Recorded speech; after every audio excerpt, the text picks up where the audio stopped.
And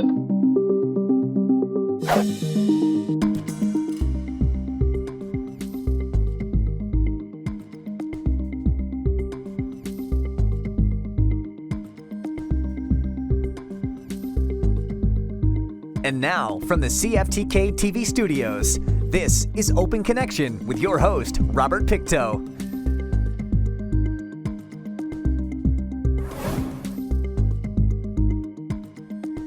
Welcome to Open Connection. I'm your host, Robert Pictou. Our show today comes to you from the unceded and traditional territory of the Tsimshian people.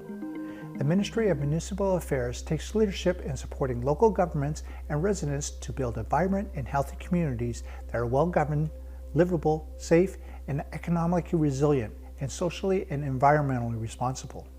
On today's Open Connection, Minister of Municipal Affairs, Nathan Cullen. For I think the first time in BC's history as a provincial government, we have been building housing on reserve and off reserve, that we see the need, we know the backlog. Ottawa is trying, but it's not always very fast in terms of satisfying that need. So here in the Northwest, we've been building provincially sponsored housing in what has been federal crown land, not usually done. So that's been really well received, along with childcare and whatnot. Our housing plan is incredibly ambitious because the needs are incredibly high. So we're putting billions of dollars into housing, and within the last little while, we're also putting housing into what we call marketplace housing. So not just low income or social housing, but also looking at housing for the middle of the market, because that's not getting built quick enough for the needs of BC. So it's an across-the-board strategy, and whatever you do in one part of the housing sector helps everybody else. You put in more low-income social housing, it helps take the pressure off of market housing so that hopefully the prices start to come down and become more reasonable for people. Someone who's making $200,000 a year is not getting into affordable housing. So we have, and that's well established. We know what we're doing on that. It's making sure, like I'm thinking of, we're in Terrace here, and I was going through the tens of millions of dollars we've spent on social housing, on women's shelters, on where there's some new plans around detox and putting detox into the hospital, as well as having a detox center in this community. We know the needs are great. I don't want to say first come, first serve, but it is a needs-based. If your needs are high, then your chances of getting in are higher. Again, the overall supply had to be increased. This has been a crisis many years in the making, decades in the making, where previous governments starved the housing needs in this province. It's led to a lot of challenges that we're facing with today, but we're facing them because we have to. We asked an expert in policing and in mental health to talk to communities across BC, and they did, and come with recommendations, which they've done. Some of them we're already acting upon. So there was a repeat offender, it was called prolific offender at the time, program that was doing really well. It was focusing on those repeat offenders and putting in special programs for them and special work. That was canceled maybe 10 years ago by a previous government. We brought it back. We're also arguing with the federal government because they have the authority over sentencing. Some recent bills that Ottawa have brought in have made it harder and harder for Crown, prosecutors, and judges to put people in jail, keep people in jail, especially on the repeat offender side of things. Ottawa is now very aware of that. It's happening in every province and just about every municipality in this country. And I think maybe it was an unintended consequence. I hope it was, from the laws that Ottawa brought in. We're hoping that they're going to change that, and they've made some indications that they're open to that. As well, we need to do more on the provincial side, which I think you're going to see in the coming weeks. We'll have a new premier in the coming days, and I know he's very much seized with this. We've talked to the community like Terrace and Prince George, places that are seeing real problems, and we understand it, that people need to feel safe in their communities and in their homes. And we know that the actual number of repeat offenders in a community like Terrace or Kitimat or Smithers is relatively low. I would say for people who are struggling with homelessness, these repeat offenders, we need to find a way to get them off the street, and we will, because it's making it unsafe for everybody, including other people living on the street. And the RCMP are going to be critical in that. Well, we know what the effects of outages are. We've seen too many of them. Like it's not just personal, but it's business, it's schools. We have we have one cable going out of the north right now. And last year, I think it was, when a beaver knocked everybody out for hours and hours. We funded a cable, an underwater cable, to go from the north all the way down the coast. And it creates a loop. So we have redundancy. If one gets hurt, one gets pinched, we still have the internet working. We've put millions and millions and millions of dollars into improving internet, and it has improved across the north for rural and remote. We have tens of millions more going in for our more rural and very remote communities, coastal communities, for places up north. And that's coming on right now. We're taking bids, we're going to build the infrastructure. So not just making it redundant, but also making it faster, because for everything that we do, business, school, access to government services, just being social, the internet's become one of those basic needs. It used to be kind of a nice to have. It's a must have for our community, and it has to be reliable. Open Connection will be right back after these messages. And now, from the CFTK-TV studios, this is Open Connection with your host, Robert Pictou. Thank you for staying with us. The Bank of Canada was founded as Canada's central bank in 1934. The Bank of Canada Act has been amended several times, but the preamble has not changed: to regulate credit and currency in the best interest of the economic life of the nation. Let us return to the conversation with Minister Cullen. The Bank of Canada has been raising the mortgage rate, so the borrowing rate for people. This is on, and they're trying to slow the inflation and slow the effect of rising houses, because that's unaffordable for a lot of people. I was doing some math the other day, and for a family living in the Northwest, say 2 kids, 1 kid in childcare, we've saved people about $15,000 a year every year so far. So that's getting rid of your MSP for healthcare premiums, bringing in affordable childcare more and more. There's a child opportunity tax, $2,400 a year. ICBC, so your car insurance, is saving you more than $900 a year, and you add it all up, it's thousands and thousands of dollars. I'm glad we did this, because the price of everything, food, fuel, a lot of it caused by the war in Europe from Putin invading Ukraine, has caused this crazy inflation. The bank raising interest rates has made it harder. It's somewhat understandable, but I hope they don't go too far. and there are some arguing right now that the rates have gone up too fast, too quickly, and it's really affecting people's ability to renegotiate their mortgage and adding that extra cost. The intent is to dampen inflation, which is hurting a lot of people.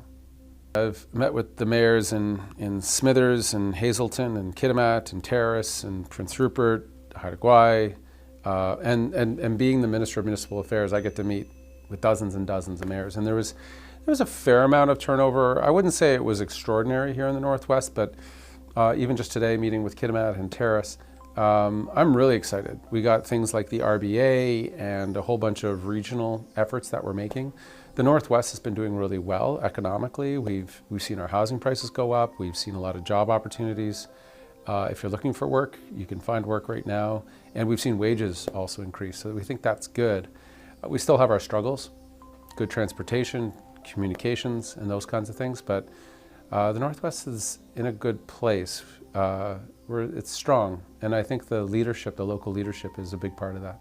So let's start with ambulance. We've been hiring more and dispatchers and people driving ambulance, because that was something the North and a lot of communities asked for.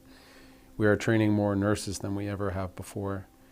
When we formed government, we were at the lowest level for our long-term care, our seniors' homes in the country. Our standards were the worst. 90% of our long-term care homes didn't meet our basic standards. We flipped that. We're now one of the best in the country. And just recently, I don't know if you saw it just last week, a new offer to family doctors, because we are aware of the family doctor crisis. People can't get access to family doctors. They will now be paid the best anywhere in Canada. And we're helping them with overhead and all those costs. So I'm expecting that to turn around and bring more family doctors back in, and we're training more doctors. We're getting credentials for foreign doctors faster than ever before. We're very aware of the pressures on the health. We've had 2 public health crises at the same time, the opioid crisis and COVID. And we have a lot of people in the healthcare industry who are exhausted. Bringing more people in to help carry the load is what our plan is, and I think we're doing that in a very meaningful way with our offer on the table. And I think it's been, well, I know it's been appreciated by doctors, nurses, paramedics, people working in long-term care. I think they were taken advantage of, frankly, and taken for granted by previous governments, and we're not doing that. We see the encampments, and we know it's not good for people, it's not healthy, they're often unsafe places. We're just right now working with Kasan here in Terrace for a much larger shelter. It's been somewhat controversial in terms of the location, but we all know we need this help for people who are struggling and they're on the street for whatever reasons. We also need, and we've been increasing mental health services and addiction services, because anyone who's addicted, we're trying to get them not addicted to those drugs and alcohol, because it ruins lives. Safe supply has been a huge concern. We're losing, on average, 6 British Columbians a day to the toxic drug supply. The efforts are across the board. It is challenging. It really pains me. It seems that our mental health crisis, been years in the building, and is now hitting these kind of crisis levels. And we're seeing it with public disorder on the street. We're seeing it with suicides. It pains me and it hurts families, but we're going to be there. We've created a whole ministry of mental health and addictions. Before we got into government, it was just this patchwork quilt. There wasn't any coordination of something so critical. And I'm glad that we're talking about it more. Years in the past, mental health, addictions, it's still a lot of stigma associated with it, but it wasn't even really a public conversation for a lot of people. A lot of athletes, celebrities, politicians, people of profile have been talking about it more publicly. And I think that's so critical to getting rid of the stigma so that we can actually deal with it, not as a criminality issue, but as a public mental health and health issue. And I think that's much better. Open Connection will be right back after these messages. And now, from the CFTK-TV studios, this is Open Connection with your host, Robert Pictou. Welcome back to Open Connection. In October of this year, David Eby was declared the leader of the British Columbia's governed New Democrats amid controversy around the leadership race where his only rival was disqualified.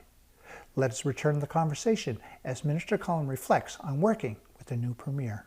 I think this is about the leadership race, and it was, first of all, with respect to David Eby, who was here in the North just a couple weeks ago, I think it was. We'll bring him back. I think being in place is really important. He's one of the most intelligent, thoughtful people I've ever worked with in politics. I think he's going to make an excellent Premier. He's very smart. He was the one that helped turn around the absolute dumpster fire at ICBC. He's been helping with criminal reform and helping us out on the homelessness strategy, as well as building more homes for British Columbians. So he's got a good track record in government of being a reformer, someone who's willing to take on the system, change it for the better. Our opportunities in this province are great. Our challenges are also significant. I think in terms of the race itself, it was really unfortunate.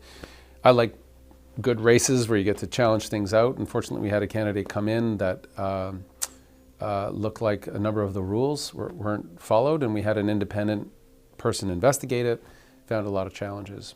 Our volunteer executive of the NDP, of the party, some 41 members, only, the vast majority are women and people of color, looked at those results and in the end chose to disqualify her. It wasn't done by anybody else. It happens, it's unfortunate, but now I think most British Columbians are looking for us to get on with the work. David Eby will be sworn in as Premier, I think, in a week or so. And I know he's already getting rolling. Him and I are meeting next in a Monday, I believe. And we'll be talking about what my priorities are, and I'll be talking a lot about the North, because that's where I'm from and that's the place that I work for. Our commitment is over 100,000 units that we want to build. Houses, apartments, co-ops. In terms of what those are, it's community by community. And we're not being prescriptive on it. It's got to be good, affordable housing for people and where they need it. We've built tens of thousands of units so far. We're going to build a lot more in the coming days. We know that supply and affordability go hand in hand. It's exciting. We've never had government really try to get into the marketplace missing middle, but we know it's needed. And the private sector has a huge role to play in this as well. We're feeling confident that we'll get to the goals that we set. It was a 10-year plan. It's multi-billions of dollars.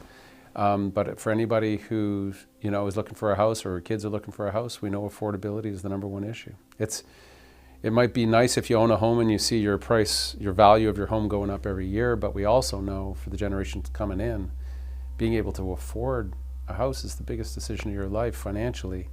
It's just got out of control. I don't know if you see the prices around the north. It's the other end is bad when you're losing value and you see people walking away from houses when the economy is doing hard. But it's been so extreme that people are just hanging on, and then we see interest rates rise, and then the worry is that people can't afford the houses that they're in. So we got to bring supply in, level out the market in a good way, and get more people into housing, because that's what they want. Premier Horgan and I were invited up by the community up north, where we were able to announce $20 million in support for a clean energy run-of-the-river project owned by the Taku River Tlingit. They've already got one run-of-the-river project which provides power for that community. Part of this project is to build a transmission line out to the Yukon. You know where Atlin is in the far north. Yukon has a large part of their energy on diesel generation. By having this run-of-the-river project, which is clean energy, community-owned, not only is it going to help our Yukon cousins get off of diesel, it will then put millions of dollars back into the Atlin community, into the Taku River Tlingit, which helps them do all sorts of other things. That was fun. And we also met with miners up north that are having a lot of trouble getting their projects off the ground. There's work that we have to do as a province to help. I love bringing the Premier. We had him in Haida Gwaii recently, down in Bella Coola, Bella Bella, with Jennifer Rice, the MLA there. I'm just really grateful. Premier Horgan has struggled with healthcare, with cancer and whatnot, and I think we owe him a real debt of gratitude for getting us through some pretty rocky times in the province. A lot of, not just COVID, but all the environmental emergencies and crises. Just a really steady hand on the tiller. Grateful for his time. And not a lot of leaders in BC have been able to choose their own time of leaving office, and this Premier has, and I know he's grateful for it. That's privately set up. We're also setting up sort of enhanced clinics where people are able to have a group of doctors, a group of nurses, a team of healthcare professionals, deal with them and deal with whatever medical needs they have. I sort of see a mix in our future. We're going to bring more family doctors back into the system. We're also going to have these very broad clinics that are able to deal with people on a more one-off basis. We've empowered pharmacists so that they're able to renew prescriptions, give more power to nurses to handle a bunch of medical needs, and just it's team care. I think that's what people are looking for. Not just, we're not going to go back to the old days of the way things were done. I think we've enhanced the number of MRIs and CT scans, diagnostics. Kind of look at the healthcare system and see if you get sick, where are the choke points? When you're waiting for surgery or you're waiting for help, and then open those choke points up so that the system moves faster and better. We're doing more surgeries than we ever have in this province. Again, that's while dealing with 2 public health emergencies at the same time. I'm just so grateful for those that are in the medical system, that are out there each and every day going to work, helping keep us safe and healthy. They're extraordinary people, and I'm amazed by the dedication of our doctors, our nurses, our paramedics. People are just doing the job each and every day, keep us safe. Open Connection will be right back after these messages. And now, from the CFTK-TV studios, this is Open Connection with your host, Robert Pictou. Social media and the government go together like peanut butter and jelly. Why?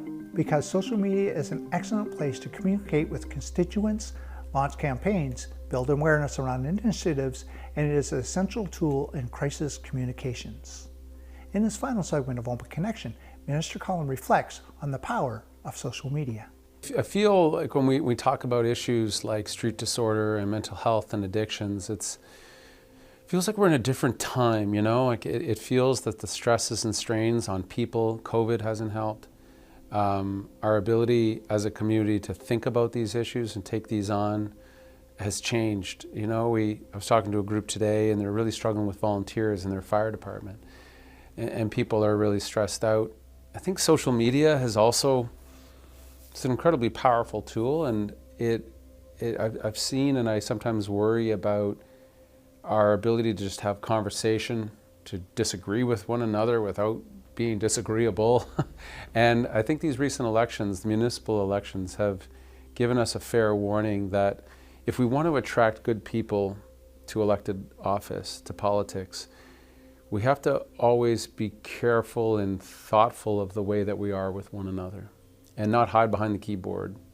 Know that there's real people on the other end, and that we need to lift up our leaders. I'm really, I'm impressed when I go into First Nations communities and attend ceremony, or I'm at a church, and people talk about the need to lift up our leaders, to hold them accountable, to always be firm and direct with them, but also be caring and understanding, so that we can attract good quality people, thoughtful people, not people who are looking to be bitter and angry all the time.